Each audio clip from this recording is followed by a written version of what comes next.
Estimados participantes, es un honor para nosotros dar la bienvenida a esta grabación plenaria del nodo temático Arte, Creación y Cultura Visual, en este quinto Congreso Internacional de Formación Permanente, Nodos del Conocimiento.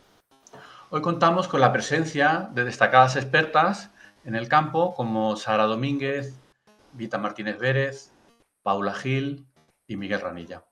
Juntos exploraremos la investigación en artes y su impacto. Yo soy Javier Alvar y estoy moderando esta grabación y ya sin más preámbulo, pues comenzamos con una pregunta pues importante, ¿no? Tratamos la investigación en artes. Esta es un área deficitaria. Existe una falta de tradición académica en el campo de las artes en investigación. Entonces quería empezar por Sara Domínguez y preguntarla, ¿es importante la investigación en artes y humanidades? Bueno, buenas tardes a todos. Muchas gracias, Javier. Pues históricamente el arte y la investigación estaban separados, ¿no? El arte se consideraba una práctica y no una forma de generar conocimiento. Y bueno, en las últimas décadas sí que es verdad que ha habido un reconocimiento pues, creciente de la investigación artística como una disciplina que podemos considerar legítima, que menos, ¿no? Además, esto ha venido un poquito apoyado por el reconocimiento institucional, ¿no? Pues la academia, la universidad ha incorporado pues, nuevas maestrías y doctorados, no específicamente pues, en investigación artística, ¿no? Pero sí que es verdad, un poco, a colación de lo que venía diciendo Javier, ¿no? Que la falta de tradición histórica en la investigación artística, pues ha producido, ¿no?, que existan una serie de déficits que vienen un poco inherentes, ¿no?, a la tradición formativa de nuestras disciplinas, de las disciplinas artísticas. Y para mí, un poquito existen una serie de cuestiones que resultan evidentes a la hora de hablar de estas deficiencias metodológicas, ¿no? Quizás la más acuciante, o sea, la más destacada, es la resistencia al uso del método científico, porque, bueno, tradicionalmente las prácticas artísticas han rechazado métodos estructurados, ¿no? Y esto ha limitado un poco la rigurosidad de todos los procesos y provocó un poco la obtención de resultados muchas veces no confiables o en muchas ocasiones que ni siquiera se pueden dar por válidos. Por otro lado está la excesiva subjetividad, las prácticas artísticas no dejan de venir de la autoexpresión.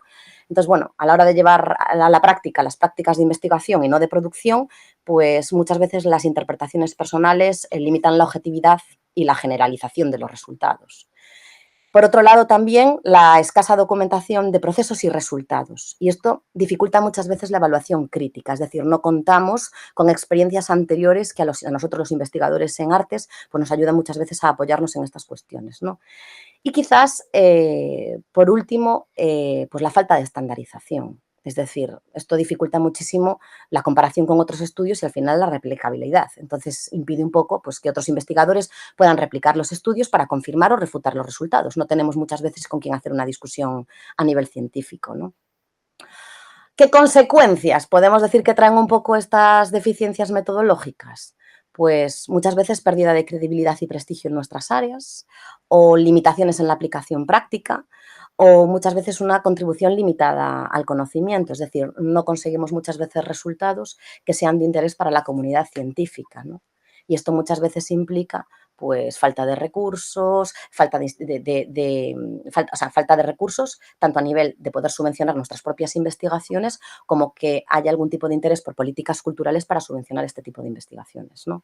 Por otro lado, también pues, pueden surgir problemas éticos, un tratamiento inadecuado de participantes, manejo incorrecto de datos, falta de rigor en la recopilación y el almacenamiento, y ahora mismo, por ejemplo, sí que es un problema pues, bastante acuciante todas estas cuestiones de los comités éticos y las prácticas éticas, y además nosotros que trabajamos mucho en salud, con terapias artísticas muchas veces, o musicoterapia, ¿no?, adheridas un poco a programas de salud, ¿no? Y luego, quizás una cosa que sí que nos atañe mucho a nosotros como en nuestra carrera investigadora, que es la dificultad de la publicación y la difusión cuando los métodos científicos no son muy rigurosos. Sabemos todos que es muy difícil publicar, que cada vez los revisores y las revisiones pues, son mucho más exhaustivas, ¿no? Y nos exigen cada vez más pues, investigaciones que partan de unas metodologías muy claras y muy rigurosas, que no viene más que a ser traducido pues, en rechazos en revistas, falta de financiación en proyectos y demás, ¿no? Un poquito, pues, pues a toda la gente que nos pueda estar viendo, pues podemos hacer una serie de recomendaciones de alguna forma, ¿no? A veces las que pienso yo, las que traslado a colegas o las que traslado incluso a mis alumnos ya pues, de doctorado, de máster, ¿no? Que son así un poco los que muchas veces tienen la intención de continuar la carrera académica, y es un poco cómo el evitar estas deficiencias metodológicas pues a través de, por supuesto, formación metodológica, ¿no? Que les permita adquirir conocimiento y habilidad en metodologías de investigación, que son muchas de ellas específicas para el ámbito artístico y a veces específicas de las ciencias sociales, ¿no? Por otro lado, también la elaboración de una planificación cuidadosa, es decir, hay que diseñar un plan de investigación detallado, que en este caso incluya objetivos claros, métodos y consideraciones éticas, como comentaba antes. Luego, la documentación exhaustiva, ¿no? Que muchas veces utilizamos mucha metodología cualitativa y no se realiza una forma de registrar, de hacer ese registro de datos muy detallado de todos los procesos para poder establecer después discusiones metodológicas que permitan ser ajustadas, ¿no? Y, sobre todo, intentar realizar un desarrollo de estándares, como por ejemplo, pues, creo que es muy necesario para nuestras áreas, promover la creación de guías metodológicas que sean específicas de las artes, ¿no? Y que nos permitan un poco a todos tener ese acceso al conocimiento debido a la idiosincrasia, ¿no? De nuestras diferentes formaciones artísticas. Así, un poquito por poner en común, ¿no? Un poquito lo que comentaba, la pregunta a la que hacía colación Javier, ¿no? De qué problemáticas, ¿no? Tiene un poco la falta de tradición de las características que presentan pues nuestra disciplina artística, ¿no? Yo vengo del mundo de la música, pero por supuesto es una disciplina artística como la que manejan mis colegas aquí en la mesa, con también sus características propias, pero bueno, un poquito por dejar así un panorama, ¿no? de qué principales problemáticas yo creo que nos hemos encontrado un poco la gente de nuestras áreas a la hora de investigar en artes. Sí, yo quiero añadir a lo que decía, a lo que comentaba Sara. Claro, la gente que nos está oyendo dirá, bueno, ¿y cómo habéis aprendido, no, vosotros? Porque, claro, has planteado una teoría tan fuerte y tan consolidada que parecemos aquí, ¿sabes?, como ilustrados de la investigación, ¿no? Entonces, claro, hay que acusar esa la falta de formación en investigación para las artes, que es muy necesario. Lo que estaba comentando Sara, esa base de contenido metodológico que nos permita avanzar por lo importante que es. Porque de alguna forma todas las que estamos aquí hemos aprendido un poco con ensayo y error, leyendo mucho, comparando lo que se hacía en otros ámbitos de las humanidades y trasladándolo al arte, siendo muy creativas, muy creativos. No sé si os ha pasado, pero siempre era como, ay, mira, esto que veo en este estudio que utiliza fotografías, pues lo voy a aplicar y voy a hacer un método cual y cuantitativo, ya me voy a aplicar una estadística porque lo he visto, pues yo creo que funciona, y claro, y eso de repente gusta, se difunde y se publica, ¿no? Y dices, ostras, no soy malo, estoy acertando, ¿no? Pero es difícil. Quizás iríamos más rápido, más gente se animaría, ¿no?, a la investigación, si realmente pudiéramos partir de esa formación que todos de alguna forma hemos echado en falta, y aquí sí una formación reglada, no de compañera, compañero de despacho que nos informa, que nos asesora, que nos ayuda, y de repente las cosas salen y dices, qué difícil. No sé qué opináis el resto, ¿no? A ver, yo creo que la suerte de pertenecer a un área deficitaria es que muchas veces está todo por hacer. Quiero decir, es un camino, claro, que vamos construyendo. Y yo recuerdo, y tengo ahora presente a mi amiga, a la compañera de Javier y de Miguel, la doctora Lorena López, que siempre cuenta que cuando ella empezó a investigar, y empezó a investigar en el campo de la arteterapia, de arte y salud, pues los médicos y los neurólogos la miraban un poco como con susto, ¿no? Como quien, a ver qué va a hacer esta, ¿sabes? Y ella se sentía, siempre lo cuenta, ¿no?, un poco como impregnada de ese susto, ¿no?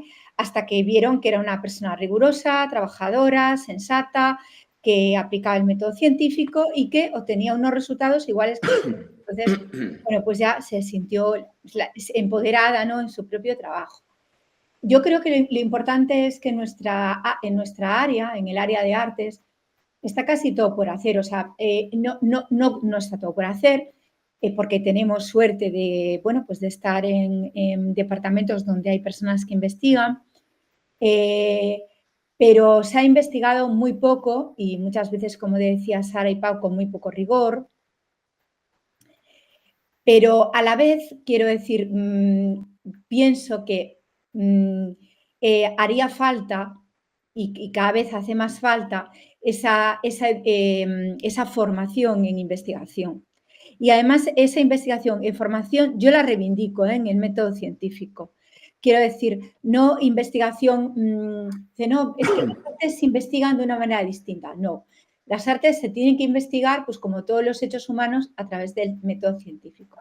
Cuanto más apliquemos el método científico, más vamos a publicar, mejor vamos a publicar y más se van a reconocer los beneficios y la importancia que tiene el arte, tanto en educación, ¿vale? Por ejemplo, pues en el ámbito del pensamiento crítico, de la creatividad, de la inteligencia emocional, que al final es que va a ser la sustentación de por qué hay que estudiar artes. Es decir, por qué el arte es importante en primaria, en secundaria, en infantil y en la formación del profesorado, no solamente, que yo lo reivindico mucho, en educación, sino, ¿por qué no?, también en medicina, ¿por qué no?, también en trabajo social, ¿por qué no?, también en educación. Pero claro, para eso pues tenemos que hacer un esfuerzo, más que porque crear un método específico, sino por coger el método científico y decir, mira, voy a coger el toro por los cuernos y me voy a poner. Y para eso hay que formarse. Y claro, es verdad que nosotros hemos aprendido bien porque teníamos a alguien al lado. Bueno, en mi caso yo soy doctora en sociología y claro, algo la sociología me ha aportado toda esa rigurosidad, pero también es verdad que muchos de nosotros hay muchas cosas que hemos aprendido pues a base de intuición, de leer mucho, como decía Pau, de aplicar y decir, oye, espérate, que aquí esto, hay aquí una cosa que se llama cuestionario validado, ¿no? ¿Y esto qué significa? ¿Y qué es? ¿Y cómo es? ¿Y por qué hay que utilizar esto y no otra cosa? Bueno, pues eso yo creo que cada vez hace más falta un máster en investigación. Punto. Aplicada a las artes. Y ya está. Quiero decir, eso lo veo, ¿por qué? Pues porque si no, nunca se conocerán bien ni se tendrá en cuenta bien las artes como, bueno, tanto en la educación como en la medicina, como en la psicología. Y nada, ya le dejo el paso a Miguel, que el pobre... No, nada, muchas gracias, Rita. Te ha tocado. Sí, nada, buenas tardes. Sí, bueno, un poco al hilo de lo que comentabais. Claro, hay mucha parte interesante en esto de la pregunta ¿por qué es importante investigar en arte, no? Y creo que habéis dicho varias veces la palabra arreglar. Yo creo que es muy interesante de cara a pensar que esa especie de altruismo, como decía Pau, ¿no? Que puede ser pensada dentro del mundo de las artes, ¿no?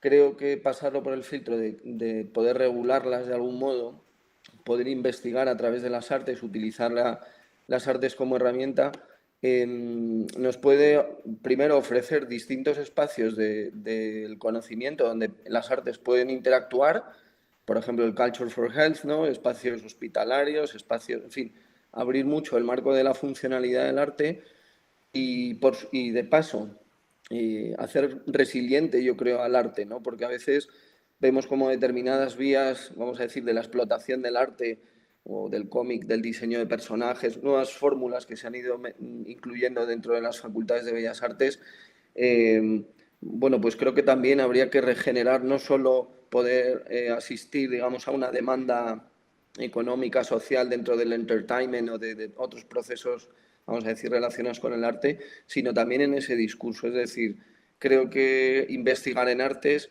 por un lado, creo que regula las artes, permite actuar en otros campos, y por otro lado, hace que ciertos discursos del arte puedan ser, vamos a decir, sostenidos, ¿no? Es decir, que no digamos lo que nos apetece, sino que pasen por un filtro de un orden, de un conocimiento, recoger unos datos y poder ir midiendo esas interacciones, esos discursos, esas mediaciones, bueno, todo tipo de propuestas que se puedan hacer, ¿no? Entonces yo creo que le viene muy bien no solo al arte, sino también a los propios productores de arte, que creo que se pueden replantear que esa creación de productos tampoco deben ser altruistas, sino que deben estar muy pensadas o consolidadas en relación de medir esos datos o ese impacto cultural, cómo lo diseño, de qué manera, en fin, creo que cómo se evalúa, creo que todo eso le da mucho sentido a lo creativo, no solo a recoger esos datos, ¿no? Sino a la forma de plantearse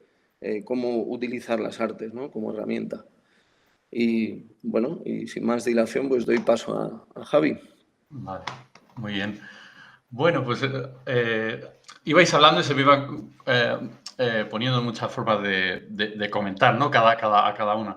Bueno, yo voy a ir un poco, iría con cuidado con el método científico en artes, ¿vale? Yo empezaría un poco sí, hay métodos del método científico que pueden ser adaptados. Aquí la clave es la adaptación. Siempre en todos los contextos donde entres hay que adaptar las cosas. Yo veo la vía de la investigación muy accesible a la educación artística. Yo ahora mismo imparto investigación en 2 máster, uno de educación artística y otro de creación artística. En educación artística sí que veo una vía de aplicar modelos teóricos y metodológicos de las ciencias sociales. Ahí sí que yo encuentro una adaptación más sencilla. Donde lo veo más complicado es en la creación artística. Pero se puede, porque al final la producción artística tiene alguna conexión con lo social. Y si tiene alguna conexión con lo social, se pueden aplicar modelos teóricos y metodológicos en la creación artística. Quizá de una forma híbrida. Yo lo veo también, lo entiendo como algo híbrido, ¿no? La creación artística, cada persona, cada artista crea, según sus investigaciones, metodologías únicas, basadas en la investigación-creación, donde la práctica artística es tanto método como resultado de la investigación. Claro, todo esto es subjetivo porque al final una obra artística es la interpretación del propio artista generando su obra. Pero hay que llevarles más hacia allá, ¿no?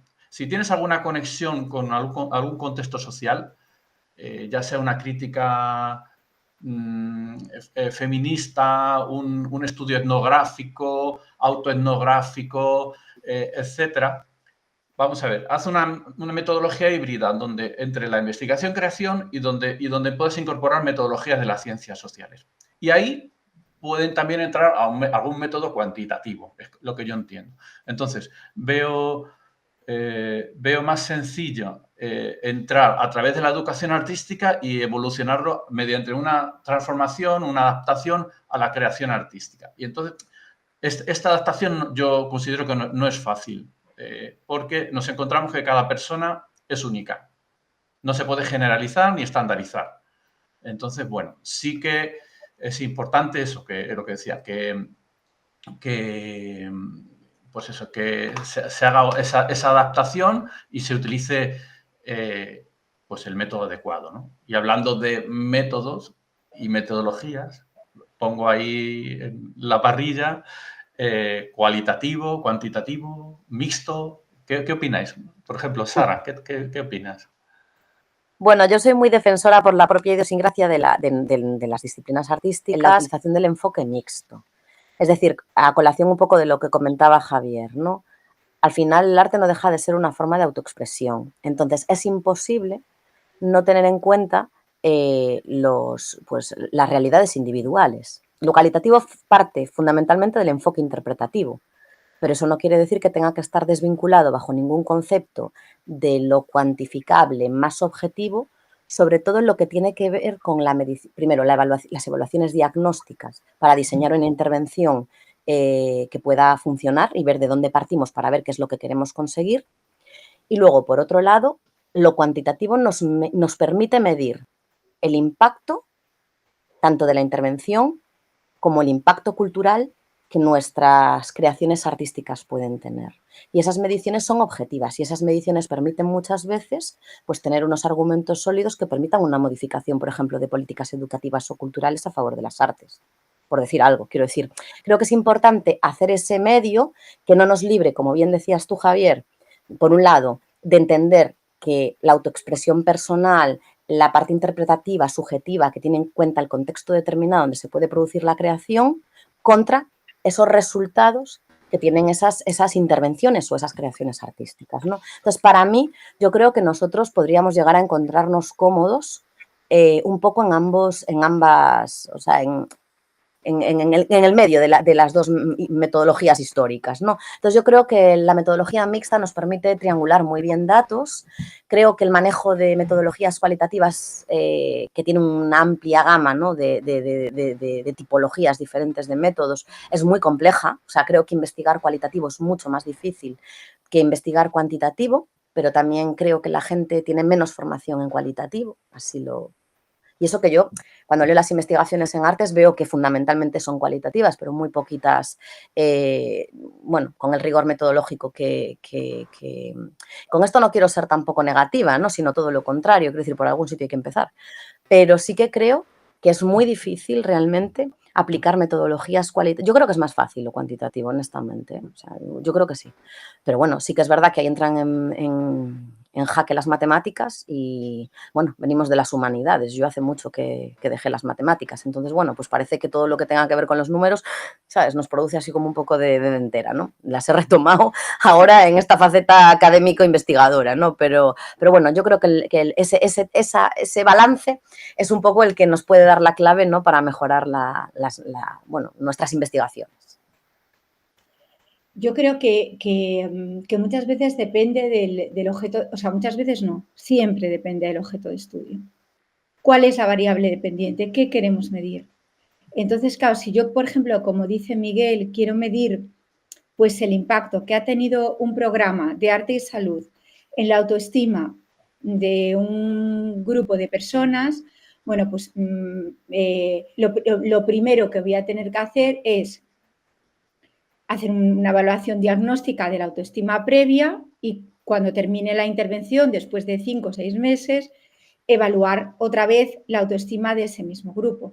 Y a la vez llevar un registro observacional, es decir, bueno, pues para ver quién participa más, quién participa menos, quién... Entonces aquí, claro, el constructo psicológico, por ejemplo, de la autoestima,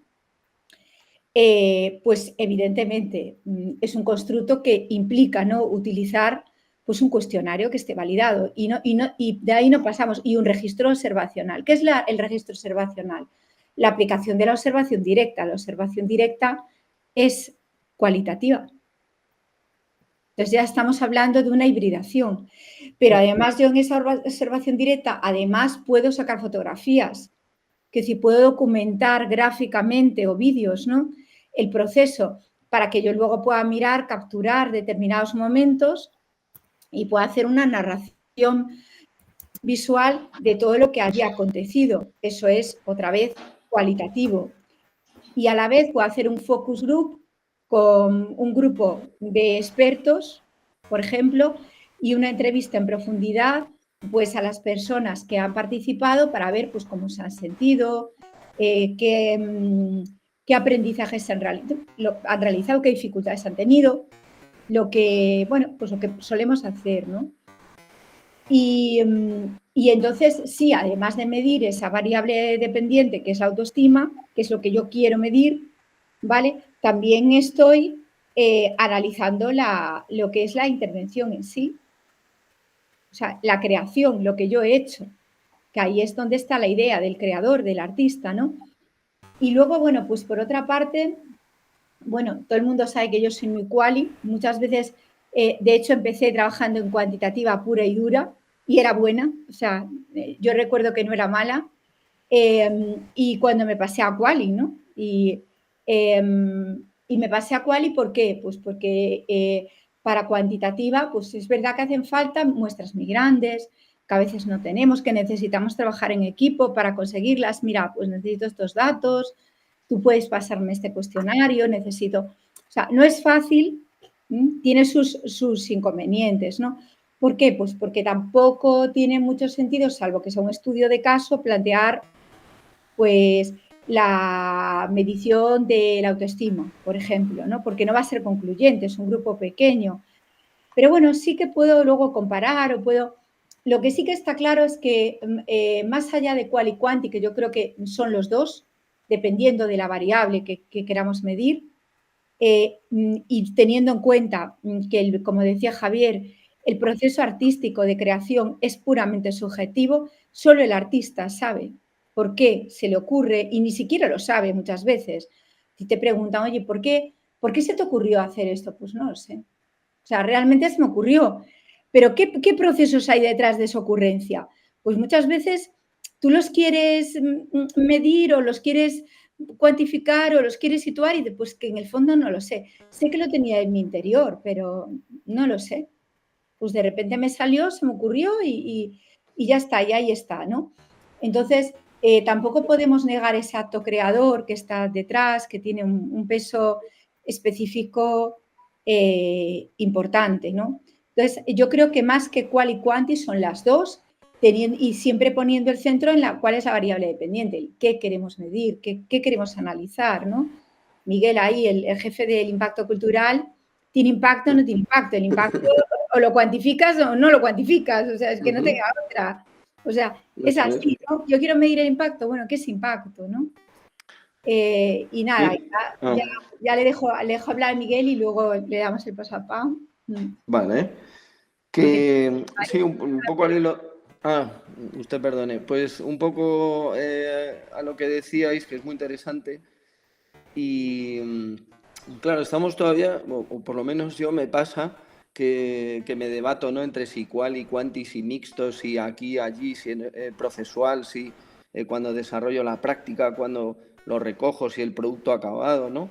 Pero yo siempre, o sea, creo, esto es voy a poner la mano en el fuego, yo entiendo la metodología como que el propio producto que tú diseñas, la propuesta, sea de mediación o arteterapia o lo que cada uno vaya a hacer, es parte de la metodología, evidentemente, ¿no? Y a veces creo como que parece que no, que parece que hacemos una práctica artística, que ya veremos si es artística o no, porque esto trae colación, pero como que haces la práctica y luego buscas un método para analizar esa práctica, ¿no? Bueno, un método, una metodología, ¿no? Cuando realmente yo creo que evidentemente es todo un uno, es decir, la práctica, la evaluación, el proceso, bueno, ya cada uno lo que vaya a recoger, como decías tú, en función de variables, contexto, etcétera, etcétera, ¿no? Pero sobre todo considerar que la primera parte para mi gusto de ese proceso de análisis metodológico nace de ese diseño de la propuesta artística, ¿no? La creativa, esa historia, ¿no? Y creo que es ahí, porque sí, las otras herramientas etnográficas o, en fin, ya de otro tipo, pues, como decía Pau, ¿no? Podemos ir bicheando, las vamos conociendo, las aplicamos en la medida que vamos considerando, etcétera, etcétera. Pero yo precisamente creo que gran parte de los profesionales que trabajan con el arte o la mediación o el arte como herramienta tienen precisamente la carencia dentro de esa metodología en la producción artística. Es decir, creo que no hay muchos profesionales que tengan muy claro y cuando lees un paper salta como a la vista esto que decíamos, ¿no? Un poco debate entre manualidad y arte, ¿no? Yo estoy seguro, afirmo que un alto porcentaje de esos profesionales desconoce cómo producir un hecho artístico de una manera ordenada y vamos a decir con cierto interés, ¿no?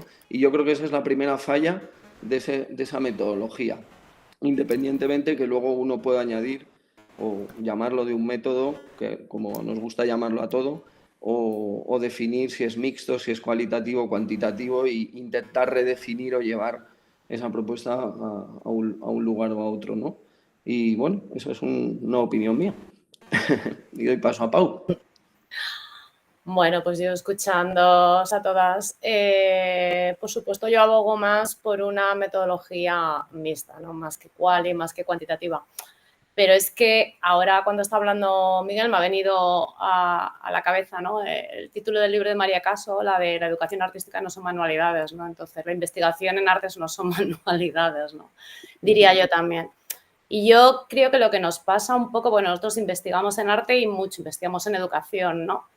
que somos artistas y estamos fascinados con lo que estamos haciendo. Yo por lo menos actúo así, ¿no? Yo me inauguro con un grupo, buah, se me ocurre una, entre comillas, una flipada, ¿no? Y digo, ojo, me voy a meter en el aula, entonces voy a hacer tal y con eso me van a analizar cuál y claro, y cuando estoy enfrascada en todo, digo, ahí va, joder, claro, esto es una investigación y ahora, o sea, yo me olvido del instrumento, me he olvidado cuando lo he incorporado, si quiero que sea cuál y que sea cuánto y que sí.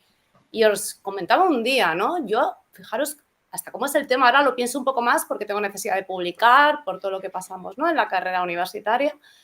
Pero yo me pasé 2 años haciendo una animación con 2 cursos completos. Hicimos un vídeo de 1 hora y cuando terminamos de dibujar todos los planos, uno a uno, de una letra al abecedario, que era un sistema para aprender lectoescritura desde la A, de una niña que se pierde por el bosque y a través de un enanito va encontrando... Bueno, y digo, oiga, pero si no les he pedido ni una opinión, ¿sabes? Yo me olvidé de todo, yo ni un instrumento de medida ni nada, simplemente quedó un vídeo fabuloso que está estupendo y nada, y lo veré cuando tenga 90 años y estaré muy orgullosa. Pero claro, eso no tiene difusión ni tiene nada. Entonces, ¿qué nos pasa? Pues yo creo que entre que nos han asignado a las humanidades por nuestra formación, ¿no? Y eso de las matemáticas, no sé de dónde venís vosotros, pero vamos, yo era purísimas las letras y las matemáticas de tiempo que no las utilizo, ¿no? Pues tendemos más a estar más seguros en esa metodología más cualitativa, que hablamos de entrevista, hablamos de opiniones, hablamos pues de hacer un análisis iconográfico a ciertas representaciones visuales y la parte de la estadística, unas opiniones con unas escalas Likert, un sino tal, que quizás son más fáciles de luego analizar, pues nos cuestan un poquito más, ¿no? Entonces, por eso hemos ido más al quali. Pero a pesar de todo, todo tiene que estar bien fundamentado y por eso volvemos al principio, ¿no? La necesidad en esta formación, porque si en nuestro ámbito no lo explican bien o lo explican bien en el futuro, yo ya lo entiendo muy bien, pero lo entiendo muy bien después de mucho ensayo y error y muchos papers que me he leído y... Sí, Pita. No, perdón, perdón que te interrumpa. Y muy importante que se ve en esta mesa, la interdisciplinaridad. Por supuesto, sí. Que es muy importante en arte, quiero decir. Yo esto no lo vivo, no lo he vivido como socióloga. Los sociólogos trabajamos, bueno, aparte de que estamos muy demandados, yo ya sabéis cuál es mi lema, pongo un sociólogo en tu vida, verás que te da alegría, ¿vale? Trabajamos, o sea, estamos muy demandados, muy solicitados y por casi todos los sectores, menos por el arte. El arte no, que el arte ya ellos solos pueden. Y claro, no se puede. Quiero decir, no. Y hablo también de los matemáticos, o sea, estamos a esto de incorporarlos, porque efectivamente, cuanto más amplias sean las muestras, más complejas van a ser los estudios que vamos a tener que hacer, ¿no? Y bueno, pues está ahí. O sea, va a ser una necesidad y creo que es fundamental el que tomemos conciencia de que el arte es un acto humano y que como todo acto humano, todo hecho humano, es analizable sí. Y que a lo mejor solos no podemos. Y es necesario, y por lo que decía Sara, porque entonces nos empezará a hacer caso, se le dará el espacio que tiene que darse, habrá leyes políticas que cambiarán, porque se demostrará, yo entiendo que las cosas hay que demostrarlas, pues ya con numeración apropiada, estudios buenos, que el arte favorece ciertas parcelas, entonces de ahí habrá un cambio, entiendo, de cómo se le introduce y por supuesto grupos multidisciplinares, no hay nada mejor en un grupo de investigación meter un estadista, meter un sociólogo, un artista, un músico y a volar, ¿no? Claro. Lo único que, claro, muchas veces no es así, más cuando se está empezando, corre de tu parte a hacer mucha parte. Entonces, tienes la gorra de estadista, la gorra de artista, la gorra de sociólogo, porque evidentemente que la sociología es importante, hay que dar un contexto social a lo que estás haciendo. Si no, vamos, no estamos hablando de un arte de pinta y colorea, no sé, es otro tipo de arte, ¿no? Al que nos estamos centrando. Muy bien. Bueno, quiero destacar que no hemos hablado... tengo varias preguntas, pero hemos ido casi hablando, por ejemplo, cuál ha sido un poco nuestra formación en investigación. Quiero destacar también que para mí el marco de referencia, el marco de trabajo es la investigación basada en las artes o Art-Based Research, ¿no? Porque nos da un marco de trabajo como es el de la investigación educativa basada en las artes y la ortografía, incluso la investigación en salud basada en las artes, que está que está también estableciéndose ahí dentro de la educación artística, sobre todo. Por otro lado, tenemos el de la creación artística con la investigación-creación como modelo de trabajo en el que, como dije antes, la producción artística pues, es la propia metodología y el resultado es la investigación. Pero claro, en esta parte de creación artística no nos podemos quedar sobre la pura creación artística. Como comentabas, yo creo que hay un previo, una revisión teórica de teorías de las ciencias sociales, como dije antes, o teorías de las artes que pueden retroalimentar la obra artística. Y por último, sigue conectando con la sociedad, la obra de arte, la creación artística y seguir evaluando, como comentaba Miguel, ese producto visual con la sociedad, ¿no? En el contexto social donde se encuentre. Y ahí estaríamos en la creación artística. Vale, entonces, aclarando esto, que me he quedado un poco con ganas de aclarar un poco el marco este de la investigación basada en las artes. Ya hemos visto un poco que esa formación que hemos tenido en investigación pues ha sido un poco autodidacta, no hemos tenido esas clases que nos hayan enseñado, igual que en la publicación. Nos encontramos en la publicación pues que la gente está muy perdida.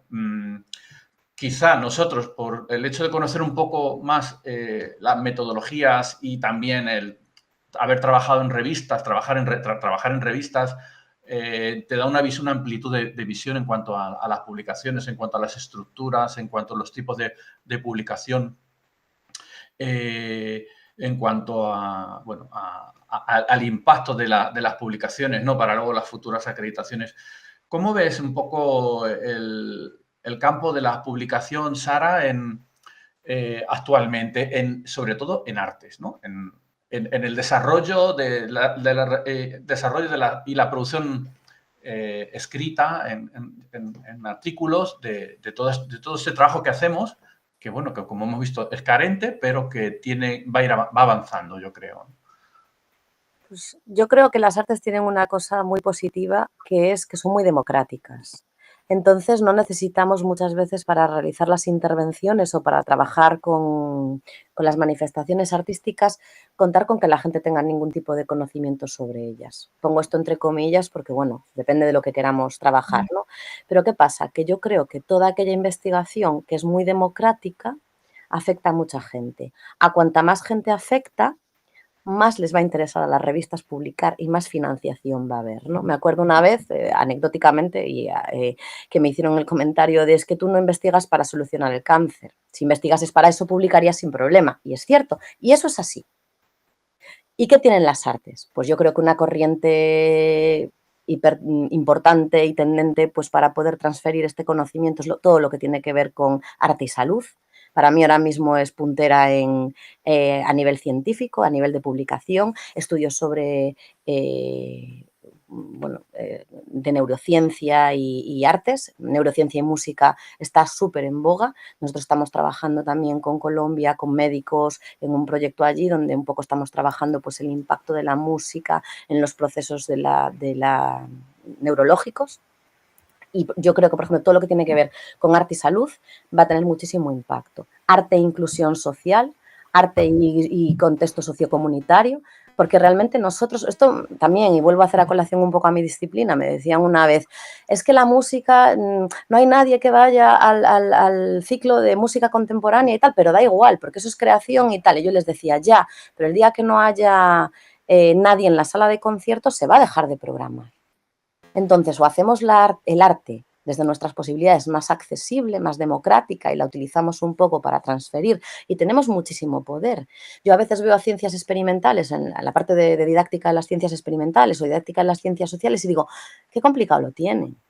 Porque dentro que son disciplinas que están muchísimo más respetadas en las políticas educativas, pues tú para hablar de matemáticas tienes que saber de matemáticas. O para hablar de biología tienes que saber de biología. Pero puedes autoexpresarte con el arte, aunque el producto no sea artístico y estés midiendo lo que te genera el proceso. Y eso también es importante. La música también es un arte muy, muy democrático. Evidentemente, yo puedo desde valorar la interpretación de las sonatas de Beethoven ante músicos profesionales, igual que vosotros pues, podéis evaluar una obra artística desde el punto de vista del artista profesional, pero creo que es muy importante también saber medir o trabajar en los procesos que te genera la autoexpresión artística, en cualquiera de sus ámbitos, ¿no? El mío es el de la música, pero el vuestro es el de las artes plásticas en general, ¿no? Entonces, bueno, esto me parece que la tendencia es esta, es decir, la utilización del arte es lo que justifica que haya que estudiar, que nuestras disciplinas estén en los currículums y que la gente se tenga que formar un poquito en arte, ¿no? Entonces yo creo que eso es un poquito lo que justifica nuestra existencia, más allá de nuestras creaciones individuales, ¿no? Como artistas, quiero decir, eso, pues bueno, está fenomenal, creo que hay que estudiarlo, creo que es interesantísimo estudiar pues, las creaciones concretas de muchos artistas en particular que parten y que nos quieren decir, ¿no? Pero creo que es muy importante también entender esa parte de democratización que tienen las artes, ¿no? Me parece que la clave para publicar, honestamente, está ahí. Yo normalmente bueno, todo el mundo sabe que yo empecé mi carrera como trabajadora social, fue la primera carrera que estudié, luego hice sociología y luego, bueno, pues el doctorado en Bellas Artes, ¿no? Pero la parte de trabajadora social la tengo todavía muy, muy marcada dentro de mí y siempre digo, sigue el problema. ¿Quieres investigar? ¿Quieres publicar? Sigue el problema. Quiero decir, ¿qué es lo que nos preocupa a los seres humanos, ¿no? ¿Cuáles son incluso lo que mueve la vida, lo que mueve la creación, ¿no?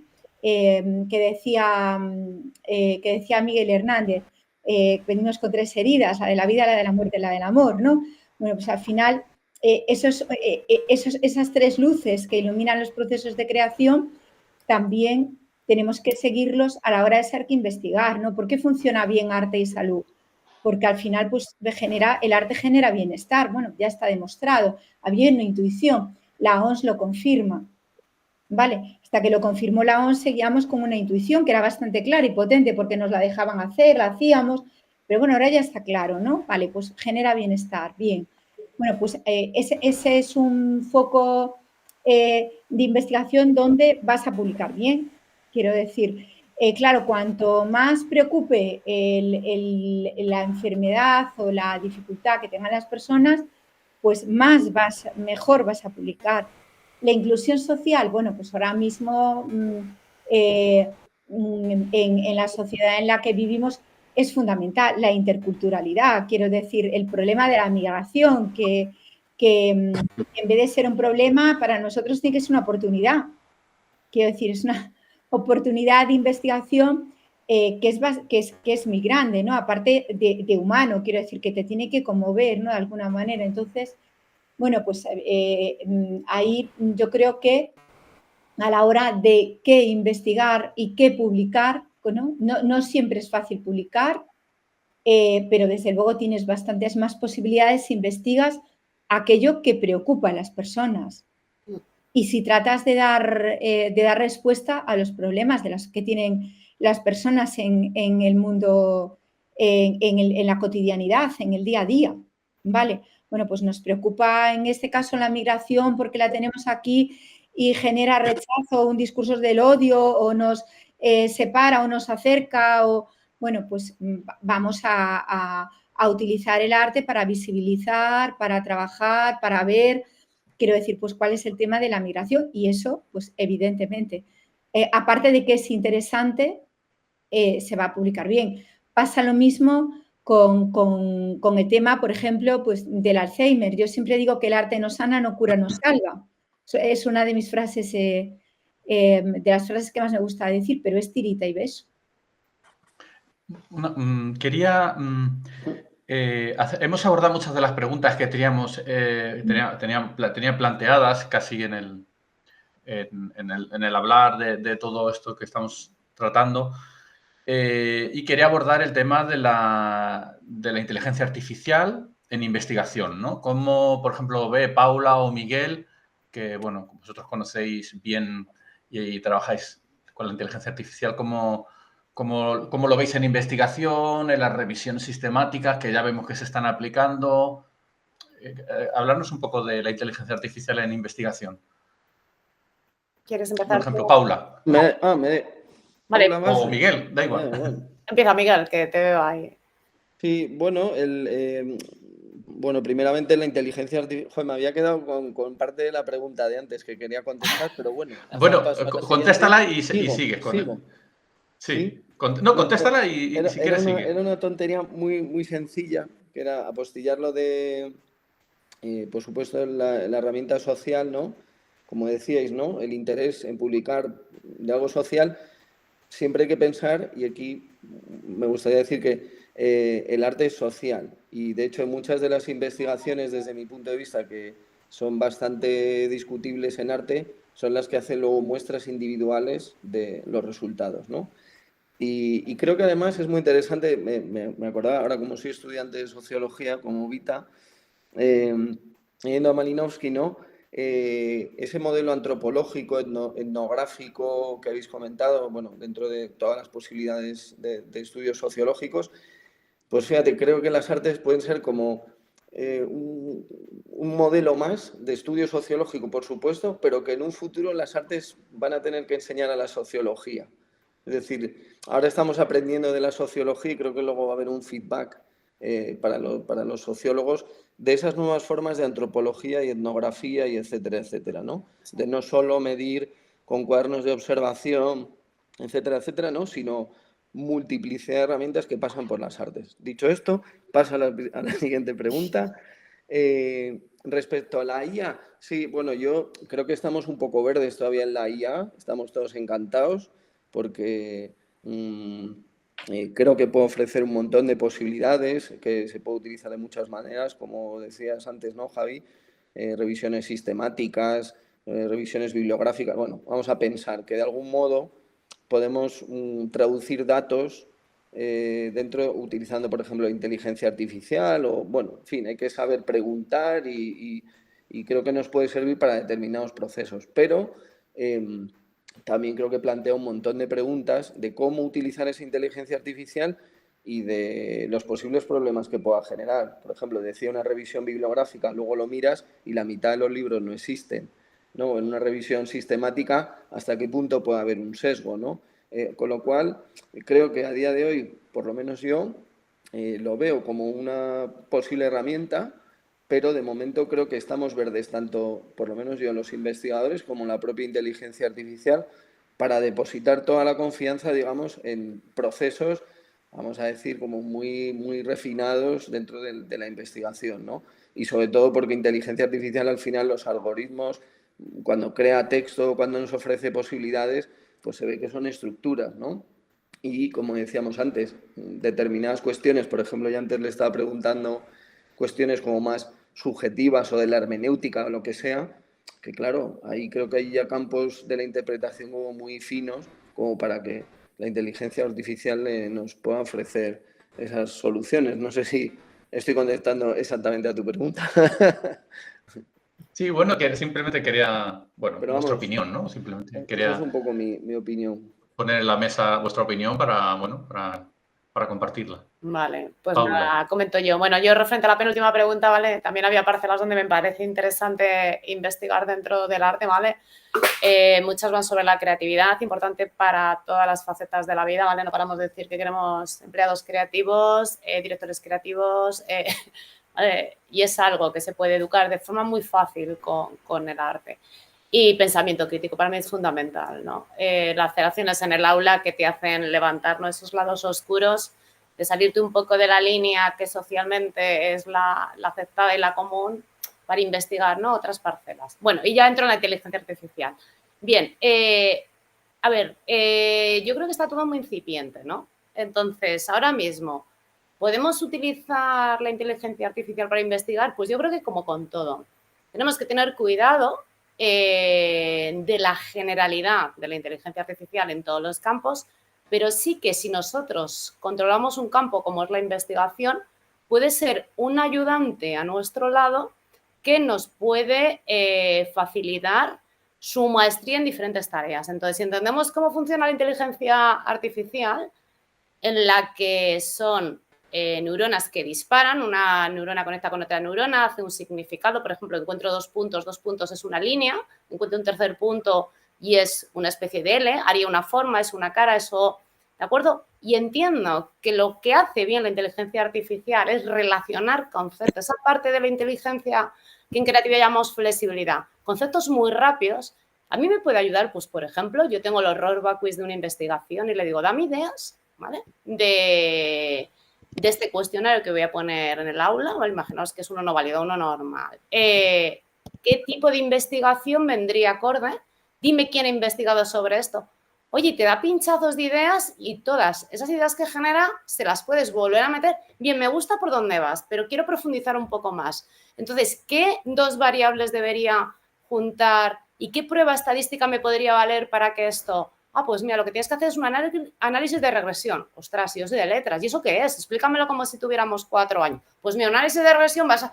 Entonces, al final, es un ayudante que yo no creo que valga para el producto final. Siempre luego todo eso hay que contrarrestarlo y si al final yo necesito hacer un análisis de regresión o una prueba de chi cuadrado, me la va a hacer un estadista. Lo puedo contratar o con el SPS si soy eficaz hacerlo yo. Pero sí que nos abre a un mundo que antes se requería mucho trabajo para profundizar en cada ítem, ¿no? De la misma forma, claro, no podemos, o sea, en revisiones sistemáticas, pues un poco lo que dice Miguel, yo lo he intentado y te puede, por ejemplo, en una tabla Excel organizar, si estás mirando 25 abstract, pues el DOI del abstract, el autor, el apellido, primer apellido, o sea, te hace un trabajo base, pero luego sintetizar ese abstract y categorizarlo en función de tu objetivo es hacer guarrerías, o sea, pero claro, es porque hoy está ya muy incipiente. Si Miguel está preguntándole sobre la hermenéutica y esos detalles tan específicos, y más gente como tú lo hace, pues seguirá aprendiendo, ¿vale? Entonces, yo no sé qué harán los investigadores, ¿sabes? ¿Hasta dónde llegaremos? Sí, Vita. No, yo quería decir que siempre recuerdo, ¿no? A ver, la inteligencia artificial ahora mismo ha nacido como con un estigma, ¿vale? Parece que es algo malo, algo que anula la creatividad, algo que viene a sustituir a, ¿no? Y siempre recuerdo que cuando aparece la fotografía y el cinematógrafo, ¿vale? Pasó un poco lo mismo con el arte, se iba a acabar el arte, ¿qué iban a hacer los pintores? ¿Qué iban a hacer los actores? Se iba a acabar el teatro, se iba a acabar la pintura, el retrato, ya ni decirte, ¿no? Y sin embargo, apareció todo un campo nuevo, no solamente en el arte. Bueno, en el arte aparecen las vanguardias, aparece la performance. Posiblemente, si no hubiera aparecido la fotografía y el cinematógrafo, pues no hubiera sucedido. Vale, pero ¿qué más aparece? Pues, por ejemplo, en medicina, la tomografía, la ecografía, la radiografía. Y eso, pues, llevó a hacer diagnósticos mucho más precisos que permitieron, bueno, pues que algo como romperse una pierna, pues se pudiese demostrar científicamente que estaba rota y arreglar. Por ejemplo, encontrar un tumor, trabajar el tema de la metástasis. Bueno, es solamente un invento que también nació con un estigma, que era la fotografía y el cinematógrafo, no eran arte. Aún hay mucha gente que te dice que eso no es arte. Sí. O que es un arte menor, o que tiene mucho menos valor. Y sin embargo, todo el campo que abrieron, ¿no? También recuerdo en los años 80 y algo, perdón, porque siempre me olvido del año en el que se implementa la LOCSE, pero se implementa la LOCSE y la LOCSE permite que los alumnos de matemáticas de bachillerato utilicen calculadora.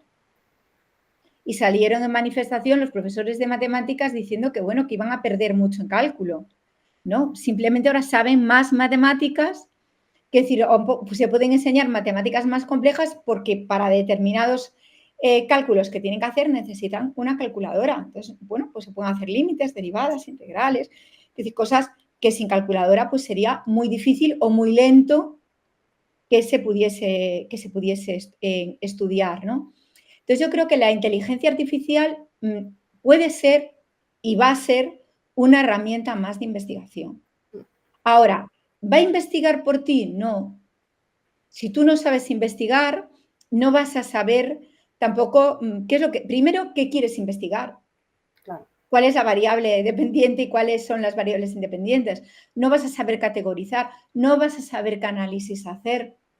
Es decir, es como el Atlas T o como el SPSS. Claro, yo puedo tener el SPSS instalado en el ordenador y puedo incluso tener una lista de variables dentro y un montón de datos, una muestra muy amplia, pero claro, si yo no sé qué hacer con ella. Claro, y eso justo es lo que sí que te puede ayudar en la inteligencia, decirle, a ver, de todas estas variables que tengo, hazme relaciones aleatorias hasta que encuentres un objetivo interesante y te puede sorprender. Ese folio en blanco de ideas. Pero claro, si tú no sabes investigar, posiblemente no sabes ni lo que es una variable, ni lo que es una categoría, ni cómo relacionarlos, ni cómo eso tiene que justificar un objetivo, y ahí, pues claro, la inteligencia no te va a ayudar porque las preguntas, los prompts, van a ser muy genéricos y te va a dar unos resultados, bueno, es que lo que le das es lo que te devuelve exactamente. Pero sin embargo, si sí que conoces la investigación y en memoria ves cómo se va quedando con todo eso que tú le vas inyectando y le vas cargando más documentos y empiezas a rastrear, claro, todas las relaciones que hace son muy rápidas y ahí sí que te puede liberar bastante. A lo mejor acabamos, gracias a que es un instrumento, investigando mejor y con más calidad y más rápido, ¿no? Y rechazando más investigaciones. A lo mejor nos hemos propuesto hacer un estudio de tal tipo, pues es que no tiene ningún sentido. La inteligencia nos avisa de que no vamos a aportar nada nuevo. Sin embargo, si lo relacionas con este aspecto, ¿no?, que decía antes Sarevita, de salud, ¿no? Es muy interesante porque, ¿vale?, la ansiedad ahora mismo se ha demostrado, ¿vale?, que es lo que empeora un diagnóstico oncológico, y gracias a ciertas actividades artísticas esto relaja y, oye, pues mira, investiga. No sé, podría estar bien, la verdad. Sara, ¿tienes algo que decirnos o a la inteligencia artificial no entra en tu vida? Sí, bueno. Bueno, vale. Sí. Yo soy muy pro inteligencia artificial. Creo que un poco a colación de lo que comentabais vosotros. Es decir, yo creo que esto está súper incipiente. Creo que vamos a tener que poner mecanismos de detección, que vamos a tener que poner líneas rojas, ¿no?, a la utilización en determinadas cuestiones. Hace poco lo comentaba con una polémica que tuvimos nosotros en la facultad con un tema de una tesis doctoral. Yo creo que esto va a hacer que tengamos que investigar más y mejor. Es como todo lo que nos va a facilitar por un lado nos lo va a dificultar por otro. Quiero decir, yo hablaba con alguien, digo, pues es que las tesis mañana van a ser por compendio de artículos. Sí. Entonces se acabó. Ya va a haber detectores de editores de revistas en donde van a detectar si hay inteligencia artificial y nos vamos a quitar el problema de encontrarnos con una tesis finalizada que tiene el 89% hecho con IA. Entonces, bueno, claro. Antes ya cuando no había internet, pues la dificultad de irte tenía su mérito escribir 400 hojas de tesis, porque tenías que leerte todo eso, extractar, ir, venir, llevarte los tomos. Con la era de internet ya cambia mucho y lo que eran 400 es menos meritorio. Ahora mismo tenemos aquí una fuente inabarcable de contenidos, ¿no? Pero ya con la IA ya se la acabóse. Entonces, bueno, ¿qué pasa? Que todo esto va más rápido que nosotros, quiero decir, como acabáis de comentar, es muy incipiente. ¿Si nos va a ayudar a investigar o no? Bueno, yo creo que es una gran generadora de conexiones, como decía Pau, ¿no? Muchas veces escuchamos campanas y a veces pone el nombre a cosas que realmente intuimos, pero muchas veces no concretamos, ¿no? Y a mí, por ejemplo, en eso me ayuda muchísimo a ordenar mis ideas. Porque estoy haciendo una intervención en un momento determinado, porque quiero medir esto, porque creo que puedo medir una cosa que quizás... Y muchas veces haciendo un prompt con el ChatGPT digo, corcho, es esto. Y esto me da el pie a, voy a leer sobre el tema, voy a formarme sobre el tema, voy a buscar un instrumento validado que mida esto y si el chat me ayuda a buscarlo y me da una muestra de 3, yo me los leo y entonces selecciono el que mejor se ajusta a mi muestra. ¿Qué problema hay con esto? Otra cosa es decir a ChatGPT que te escriba una revisión. Que de todas maneras, honestamente, yo creo que los que ya hemos utilizado un poco, y yo bastante creo, la inteligencia artificial, creo que es muy evidente cuando se está utilizando, ¿no? Entonces, bueno, cuando es únicamente inteligencia artificial. Entonces, bueno, yo creo que lo que va a cambiar, y también lo decía antes Vita, me parece recordar, es la forma en la que vamos a investigar. Es decir, los estándares van a ser muchísimo más duros. Punto. O sea, que está muy bien. Esto va a elevar nuestra calidad de investigación y va a elevar nuestros artículos científicos a otro nivel. Fenomenal, bienvenida sea, quiero decir. Y seguro que para los editores de revistas sale ahí una especie de app que dice, dime la calidad de esto y se acaban las eternas. Yo quiero abordar una cosa Sí. A ver Quiero si lo abordar hacen una cosa pronto. importantísima con el tema de la inteligencia artificial. El otro día, escuchando un curso de formación de la Web of Science, resulta que se ha duplicado, es casi el número de revistas depredadoras, bueno, está casi, es enorme, enorme. Y en eso está ayudando la inteligencia artificial. Están suplantando revistas, están enviando correos a un montón de listas, a muchas direcciones, están creando papers falsos para que cuando tú veas la página web te creas que ahí hay publicaciones reales y resulta que son papers falsos con inteligencia artificial.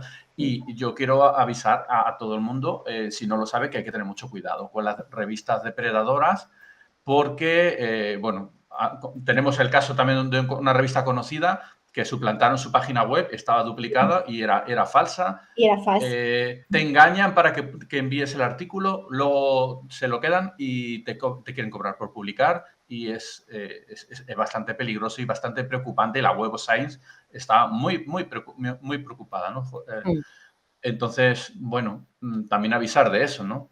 Y me gustó que saliera el tema de las tesis por compendio, que es muy raro en artes, pero que va a empezar a darse. En mi caso, en asignaturas de máster, tengo muchos alumnos interesados en el tema de la publicación. Claro. Que, a ver, en algunos casos pues se desesperan porque cuando empiezas a hablar de tiempos de publicación, se preocupan. ¿Cómo que tanto tiempo puede tardar en publicarse un artículo? Sí, tarda bastante tiempo. Más. O sea, o pagas o si vas por acceso abierto vas a tardar mucho tiempo. Y perdona que te diga, Javier, y ya incluso pagando, yo creo que está complicado igual. Es decir, empieza un peregrinaje que tú puedes tener unos datos del 2019 y acabar publicándolo en el 21 con el último, no, ni publicándolo y rechazando después de 400 peregrinajes y decirte de repente, mira, los datos están obsoletos. Yo tengo una línea de investigación en tecnología que si a mí me tarda 2 años en publicarse el artículo, a mí la siguiente revista me dice que los datos son obsoletos, lógicamente, porque a lo mejor analizo, pues no sé, apps o programas de edición de música o IAs generativas y evidentemente 2 años después no tiene nada que ver. ¿Yo qué hago con ese artículo? ¿Me explico?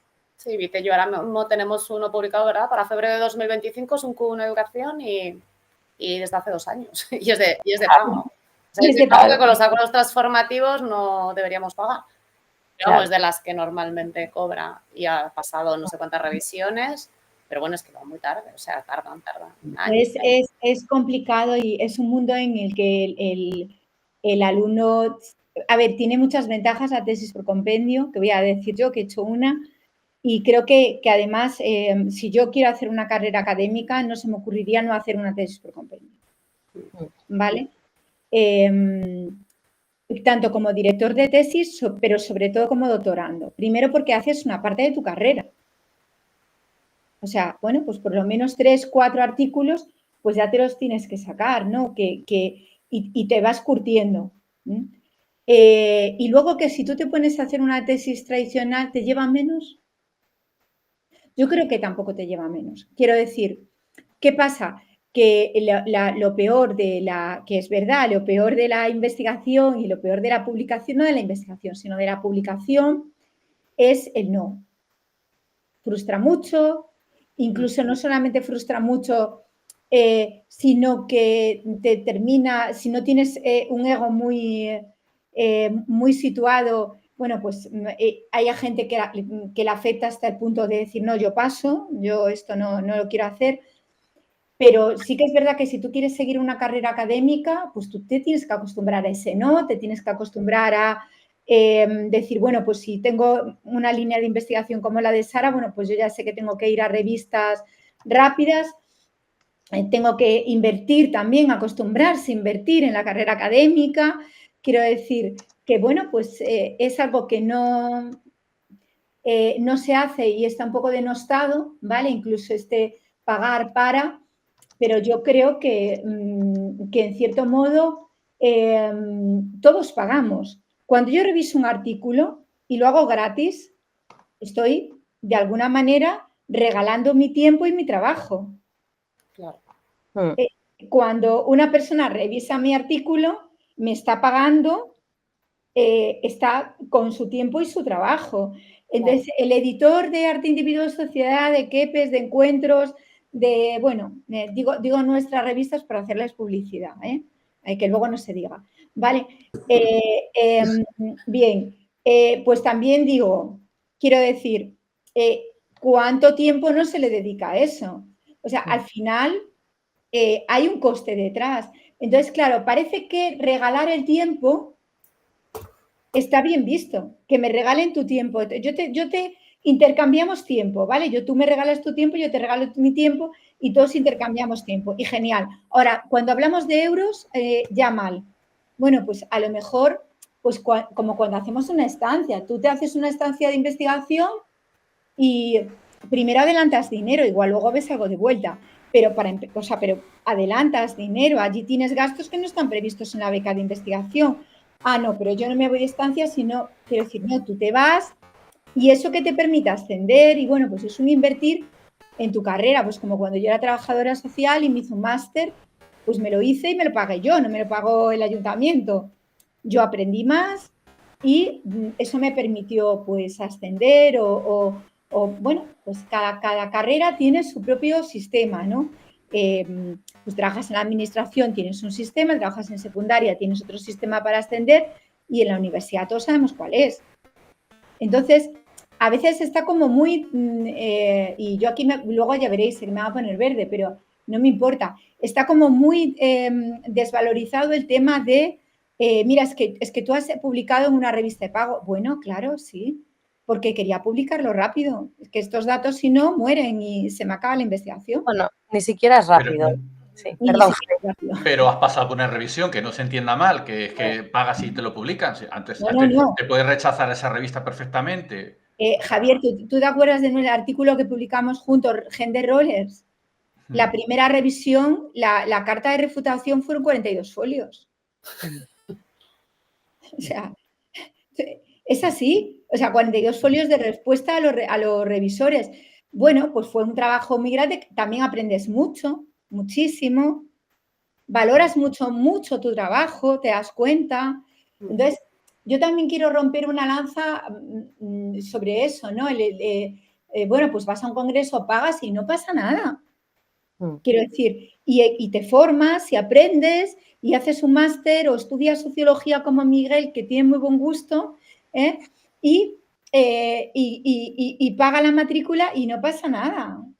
O sea, es que... Además, yo quiero apuntar sobre eso, que tener la suerte de enviar artículos y que te venga gente, revisores, activos, investigadores, viéndote, o sea, haciéndote ver los huecos de tu estudio, cómo puede mejorar, es que no es un máster, son 100 máster en chute de vena. Entonces, vamos a dejar de pensar, ay, mira, qué malos son que no me publican, no, joder, sino yo quiero aprender a investigar, joder, pues si en las que no se paga se tarda más tiempo, pues hubiera alguna de pago la que me pueda permitir que entre 4 autores no es tanto dinero, porque voy a tener unas revisiones que me va a hacer mejores investigaciones, porque aprendes un montón, ¿eh? Yo de cómo empecé a cómo estoy hoy en día, y gracias, no, esto no lo he aprendido en un máster y nadie lo ha aprendido. Pero yo creo que no estamos acostumbrados, es decir, la medicina lo lleva haciendo 30 años. Ninguna revista científica importante no cobra. Quiero decir, nosotros hemos tenido la gran fortuna hasta ahora de poder publicar en abierto sin pagar. Pero la realidad es que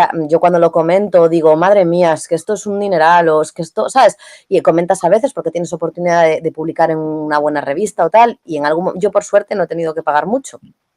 Porque además luego siempre hay fórmulas, tienes un índice H, te invitan, te dan, te tal, te cual, bueno, este tipo de cosas, ¿no?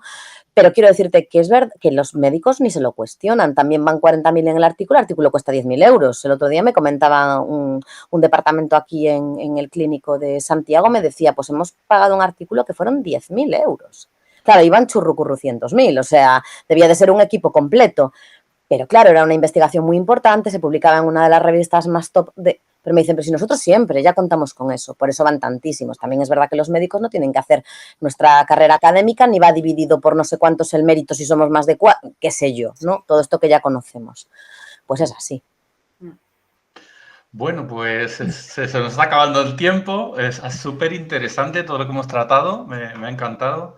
Espero que a la audiencia también le haya gustado. Y nada, tenemos que despedirnos. No sé si a alguien se le ha quedado algo en el tintero por decir. Si no, pues nada, pues damos por concluida esta sesión y ha sido un placer. Hemos aprendido mucho todos.